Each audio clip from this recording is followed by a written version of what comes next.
नया साल, नई सरकार, नया संकल्प, नया बिहार। नमस्कार, टुडे बिहार न्यूज के डिजिटल प्लेटफॉर्म पर इस वक्त आप मुझे देख रहे हैं। मेरा नाम है प्रकाश सिंह। बिहार की राजनीति में कड़ाके की ठंड के बावजूद भी गर्माहट है। जाहिर सी बात है, ये चुनावी साल है और 2025 में गर्माहट नहीं होगा तो कब होगा। सत्ता पक्ष और विपक्ष तो आमने सामने हैं ही, एनडीए के अंदर भी घमासान छिड़ा है। देखिए, ये अंदर की खबर इस रिपोर्ट में आपको बताने जा रहे हैं। एनडीए में टेंशन कितना बढ़ा हुआ है ये समझाने जा रहे हैं। 2025 का चुनाव है, ये त्रिकोणीय लड़ाई है। यहां इस बार एक और एनडीए, दूसरी ओर महागठबंधन, तीसरी ओर प्रशांत किशोर का मोर्चा। लेकिन एनडीए के अंदर घमासान कैसे है? देखिए, खबर तो कई तरह की चलती है, लेकिन हकीकत को भी समझना जरूरी है। इस वक्त जो बिहार एनडीए में चल रहा है, यह दावा करके कोई नहीं कह सकता कि 2025 के इस चुनाव तक ये सरकार ऐसे ही चलते रहेगी।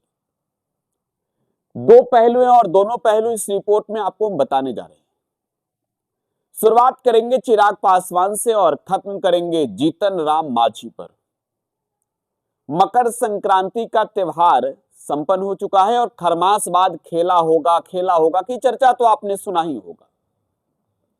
बहरहाल, इस खरमास के खत्म होते ही जब चूरा दही के भोज का आयोजन था, तो उस आयोजन में एनडीए के ओर से भी कई नेताओं ने आयोजन कराए थे और बिहार के मुख्यमंत्री नीतीश कुमार जगह जगह पहुंचे थे। मुख्यमंत्री नीतीश कुमार अचानक से लोक जनशक्ति पार्टी रामविलास के सुप्रीमो सांसद चिराग पासवान के निमंत्रण पर पहुंच जाते हैं एलजेपीआर के दफ्तर में, और वहां पर जो है वो भव्य आयोजन किया गया था। मजे की बात यह है कि सीएम नीतीश कुमार के कार्यालय की ओर से 11:30 बजे का समय दिया गया था और तकरीबन 1.5 घंटे पहले मुख्यमंत्री नीतीश कुमार पहुंच जाते हैं लोक जनशक्ति पार्टी रामविलास के दफ्तर में। देखिए, बिहार में एनडीए है, नेशनल डेमोक्रेटिक अलायंस है, लेकिन अलायंस के अंदर की बात को समझिए। मुख्यमंत्री नीतीश कुमार पहुंचते हैं, लेकिन वहां पर चिराग पासवान नहीं होते। आप कहेंगे कि ये क्या, चिराग पासवान नहीं रहेंगे? जी हां, नहीं थे।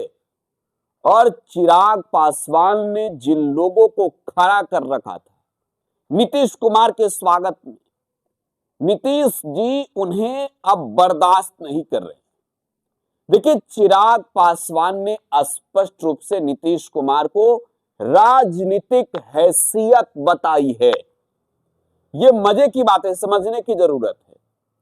मुख्यमंत्री का जो कार्यक्रम है वो पूरी तरीके से प्रोटोकॉल के तहत होता है और नीतीश कुमार कार्यक्रम स्थल पर 2 घंटा पहले आए या फिर 2 घंटा बाद, जो प्रोटोकॉल के तय पदाधिकारी होते हैं वो जरूर उस जगह पर जाते हैं और सीएम के आने से पहले पहुंच जाते हैं। अगर चिराग पासवान उस वक्त नहीं पहुंचे थे, चिराग पासवान वहां नहीं थे, तो क्या इस बात की खबर चिराग पासवान तक को नहीं पहुंची थी कि यहां पर सीएम आने वाले हैं? उनके प्रोटोकॉल के पदाधिकारी तो पहुंच गए होंगे, उन्होंने इस बात की बाकायदा जानकारी दे दी होगी कि अब मुख्यमंत्री जो है वो यहां पर एंट्री मार रहे हैं। लेकिन इस तरीके से नहीं हुआ, चिराग पासवान नहीं दिखे और ये राजनीतिक गलियारों में चर्चा शुरू हो गई कि चिराग पासवान ने नीतीश कुमार से बदला लिया है, अपमान करके बदला लिया है और यह अपमान हुआ है नीतीश कुमार का। देखिए, आप समझ रहे हैं, मुख्यमंत्री नीतीश कुमार किसी दल के नेता सुप्रीमो की बात छोड़िए, अब इसकी किसी तरीके से जो है वो आप रिक्तियां को पूरी कैसे की जाती, जरा समझिए। बीजेपी नेताओं को, बीजेपी के प्रदेश अध्यक्ष की जिक्र हो जाएगी, डिप्टी सीएम की जिक्र हो जाएगी और तमाम लोगों के साथ तस्वीरें आ जाएगी। लेकिन एक मजे की बात यह है ना कि सुबह के चीफ मिनिस्टर एनडीए के चेहरे जाते हो और वहां पर एनडीए का एक ऐसा घटक दल जो विधानसभा में नील बटा सन्नाटा है, लोकसभा में जो है वो 5 एमपी है और अगर देखी जाए तो राजनीतिक हैसियत जेडीयू के सामने कुछ नहीं है, फिर भी चिराग ने आंख तरेर कर नीतीश कुमार को अपमानित किया है। और देखिए, जेडीयू जनता दल यूनाइटेड इस बात को बखूबी समझ गई है। जेडीयू चिराग के चाल को पकड़ ली है और अब जो है वो जेडीयू के ओर से जिस तरीके की रिएक्शन सामने आ रहे हैं, मुख्यमंत्री नीतीश कुमार इस बात का बदला भी लेंगे।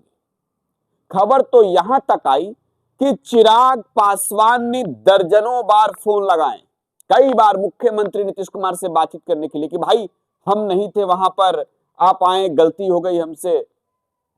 मुख्यमंत्री ने चिराग पासवान को नोटिस तक नहीं किया, फोन तक रिसीव नहीं हुए और ये नाराजगी जो है वो बढ़ी हुई। चिराग लौट रहे थे कल सिवान से। चिराग पासवान को लगा कि एयरपोर्ट पर जो है पत्रकार लोग पूछेंगे, अगले गेट से निकल गए वहां से। चिराग भी बचते हुए नजर आ रहे हैं नीतीश कुमार पर बोलने से। तो पहला कुनबा यह है जो एनडीए के अंदर बवाल मचाए हुए, और दूसरी बात है जीतन राम मांझी की। जीतन राम मांझी हिंदुस्तानी अवाम मोर्चा के मुखिया, संरक्षक और गया के सांसद भी हैं, बिहार के पूर्व मुख्यमंत्री भी रहे और नीतीश कुमार ने इन्हें मुख्यमंत्री बनाया है। और मजे की बात यह है कि नीतीश कुमार ने जीतन राम मांझी को लेकर गवई भाषा में कहे तो उठखेर दिया था विधानसभा के अंदर, और नीतीश कुमार ने कहा था कि हमारी सबसे बड़ी भूल थी कि मांझी को हमने मुख्यमंत्री बनाया। और अब देखिए, एनडीए है और मांझी उसमें शामिल एक अहम घटक दल के नेता है। लोकसभा के चुनाव में 100% स्ट्राइक रेट वाले नेता है। नीतीश कुमार से ज्यादा जो है वो स्ट्राइक रेट उनका रहा। विधानसभा के चुनाव में भी 7 लड़े, 4 जीत गए। तो अब नीतीश कुमार से इनकी डिमांड जो है वो काफी हाई है। देखिए, 40 सीट की बात हो रही है, 20 सीट की बात हो रही है। 40 सीट, 20 सीट की बात मांझी कर रहे हैं और ये माना जा रहा है कि जीतन राम मांझी भी अब ठन चुके।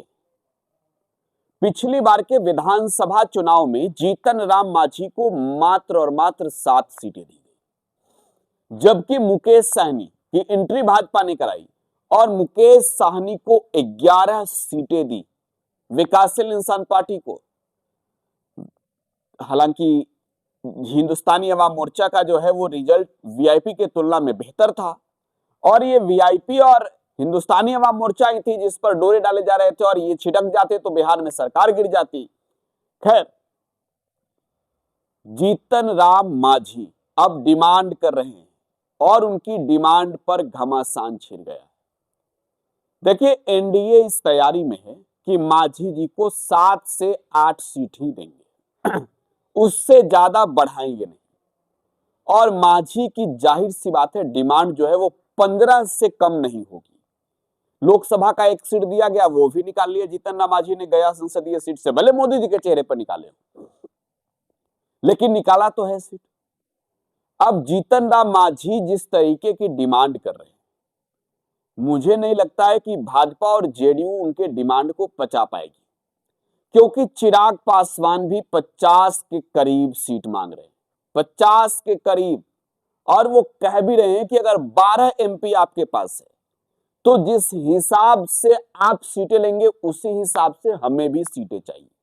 हमारा 100% स्ट्राइक रेट रहा है। और चिराग पासवान की डिमांड, मांझी की डिमांड एनडीए के अंदर खलबली मचाए हुए। देखिए, बातें बाहर नहीं निकलने दी जा रही है, लेकिन हकीकत ये है कि भूचाल सा नजर आ रहा है, बवाल सा नजर आ रहा है। अब देखना ये होगा कि आगे कहां क्या होता है, किस तरीके से होता है, राजनीति में सीटों पर सामंजस्य किस तरीके से बनता है, ये चिराग और नीतीश कुमार के बीच की नाराजगी कैसे खत्म होती है। आपको कुछ लगता हो तो कमेंट बॉक्स में बताइए। फिलहाल आप टुडे बिहार न्यूज के साथ बने रहें। धन्यवाद।